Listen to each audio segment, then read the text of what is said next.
Hello guys! Hello Leo! Welcome dito sa aking channel, Laren888. Welcome! Alamin natin kung anong messages, vibration, gabay energy para sa lahat ng Leo.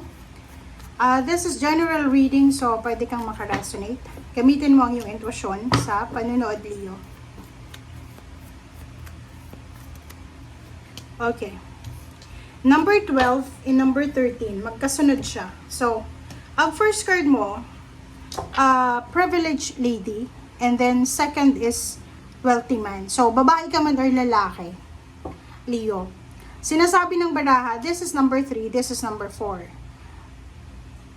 Kung ikaw ay babae, sinasabi ng baraha na possible na makamit mo yung prehibileyo, 'di ba? Na matagal mo nang pinagpe-pray, matagal mo nang minamanifest, matagal mo nang tinatrabaho. And if you are male, sinasabi ng baraha, babae or lalaki, possible sa inyo na makatagpo kayo ng isang tao na pwedeng makatulong sa inyo sa financial nyong pangangailangan. So, ano yung ibig sabihin yan? If you're a business person, kung business person ka, isang couple, pwedeng mayaman sila, mayaman to, babae, lalaki, couple sila, na possible na matutulungan ka nila sa mga financial needs nila. Okay? Financial needs mo, by the way. So, ibig sabihin, ang dalawang taong ito, magkaiba sila. Sila ay posibleng maging instrument, inspiration, ways,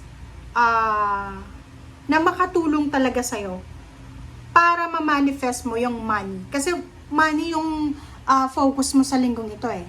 So like for example, kung babae ka, gusto mong maging financially able sa financial. Kung lalaki ka, ganun din. Kung lalaki ka, parang gusto mong mapabilang sa isa sa mga wealthiest men sa universe or even sa Pilipinas lang or sa probinsya nyo, parang ganun. So, if you are, for example, business person, may mga tao na sobra-sobrang maniniwala sa craft mo or sa work mo kung ikaw ay business person. Marami kang kliyente, customers, or maraming mga tao yung pwedeng papasok sa buhay mo para matulungan ka kung paano mo kumbaga ma-manifest yung financial needs mo. Okay? So, you're lucky kasi maybe matagal mo na silang kilala, yung mayayaman na yan, or maybe ngayong linggo mo lang sila makikilala.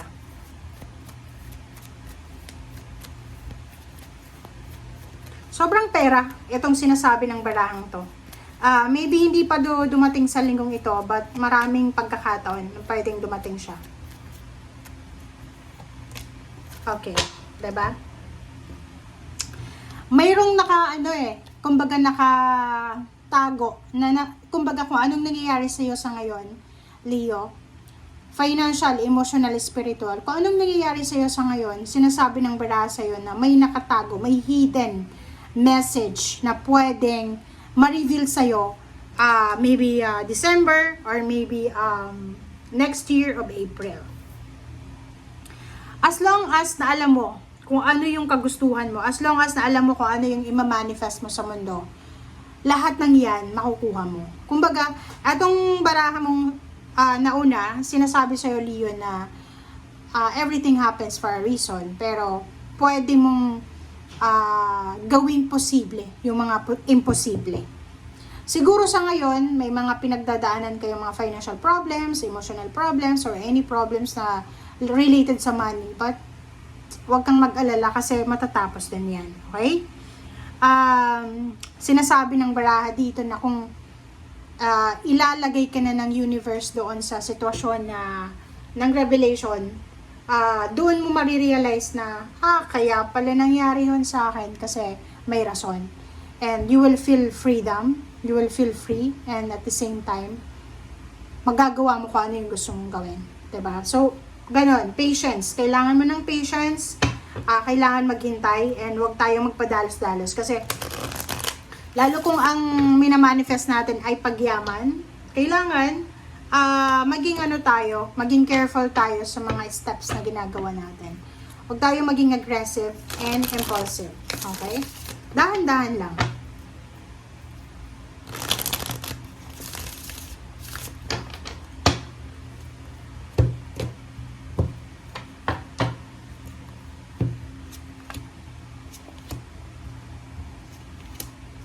Okay, first three cards tayo.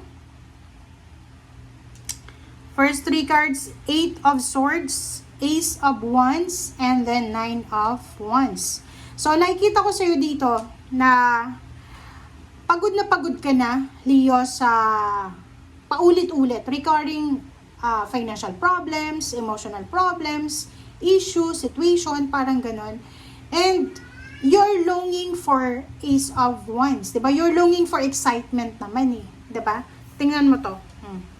Atong dalawang 'to, feeling exhausted, feeling drained, 'di ba?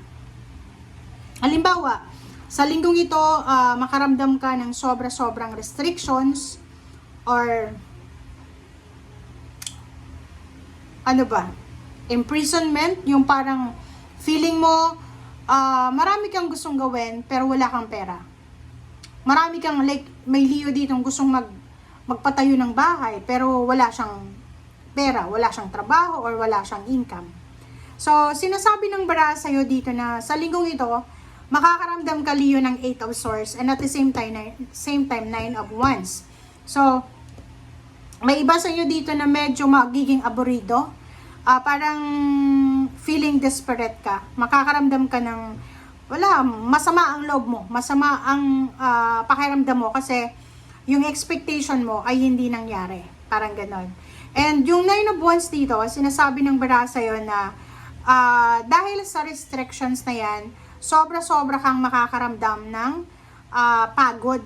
Yung parang pagod ka na sa paghihintay. Pagod ka na kung kailan darating tong Ace of Wands na to. 'Di ba yung parang napapagod ka kasi hindi mo alam kung kailan ba matatapos yung utang na to na binabayaran mo. Pagod ka na kasi naghihintay ka kung kailan yung anak mo uuwi, parang ganun, kung siya ay OFW, parang ganun. So, marami kang gustong gawin sa linggong ito na hindi mo magagawa just because lack of money, lack of connection, lack of relationship, or lack of trust sa sarili mo or sa ibang tao. But, nandito yung Ace of Wands, sinasabi sa'yo ng Ace of Wands na sinasabi dito na kailangan mong wag aalisin sa sarili mo yung excitement. Like, sa everyday life natin, hindi naman ibig sabihin na everyday ay pangit na yung nangyayari. 'Di ba? Sa buong linggo na yan, from June 9 hanggang 15, hindi mo naman masasabi na hindi maganda yung buong linggo. May mga araw. Kumbaga, so isipin mo sa linggong ito na, okay, siguro may eto yung araw na hindi maganda yung takbo ng buhay ko, yung gising ko, ganyan, ganito. But, darating yung Ace of Wands dito. Darating yung pagkakataon na magiging excited ka ulit, magiging happy, magiging contented ka ulit. So, just go with the flow. Go with the flow lang. Diba? So, sinasabi sa'yo dito na if you're longing for, like, mga higher position, higher salary, or longing for stability and balance. Yung parang naglulong ka talaga na, yung kagustuhan to, gustong-gusto mong maging asensado ka financial and emotional, yung perfect ba? Perfection, stable, secured, lahat maganda. But, wala tayong control doon, okay? Hindi tayo Diyos and wala tayong control sa mga nangyayari dito sa mundo. So, kung ano man tong gusto mong ma-achieve sa buhay, wag mo siyang ibababa. Kumbaga, wag mo siyang i-give up. Kahit may pagdaanan kang restrictions, may pagdaanan kang hirap, tuloy pa rin ang laban. Okay?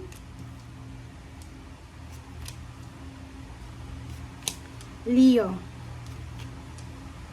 And sa ilalim mo, Leo, ay, diba? King of Cups.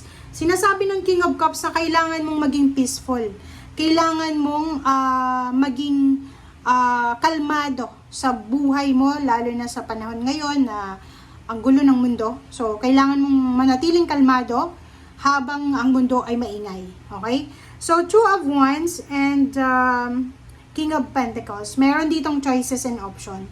So, alam mo sa sarili mo yun eh. You have knowledge, you have freedom naman sa sarili mo. May free will tayo eh. As a human being, may free will tayo. Alam natin yung tama at mali. But, may Leo dito na bibigyan ka ng pagkakataon ng universe na makapagpili or makapili ng mga like sources of income. I hope na hindi yung illegal ha. Kasi dito sa barahang to, sinasabi you have choice and option. Papaldo ka talaga dito eh. Maraming pera to. magiging King of Pentacles ka. Pag sinabing King of Pentacles, you are financially free. Wala ka nang iisiping pera. So, sinasabi ng bara sa'yo na kailangan mong maging matatag para maiwasan yung tukso. Kasi parang tukso yan eh. Like, for example, if you are suffering financial problems, tapos may isang illegal na trabaho ang i-offer sa'yo, kailangan malakas yung loob mo. Kailangan strong yung faith mo sa sarili mo, sa Panginoon, na hindi ka madadala just because sasabihin mo na ako yung padre de pamilya, ako yung breadwinner. No, you need to stand up. You need to stand up strong na iwasan yung masamang gawain. Like for example, or madala ka sa tukso, mawala yung integrity mo. Yun doon sa mga Leo na parang willing sila na i-sacrifice yung sarili nila just for the sake of your family, stability ng family. So, mag-iingat ka. Okay, next naman, doon sa mga Leo na, like for example, you're aiming for higher position, higher salary, dito sinasabi, you have choice and option. Huwag tayo masyadong magmadali. Okay, gusto mo ng matatag na pamilya, gusto mo magpatayo ng bahay, but you need to wait. You need to be strong, be patient, kasi hindi natin yun makukuha sa isang iglap lang. Okay?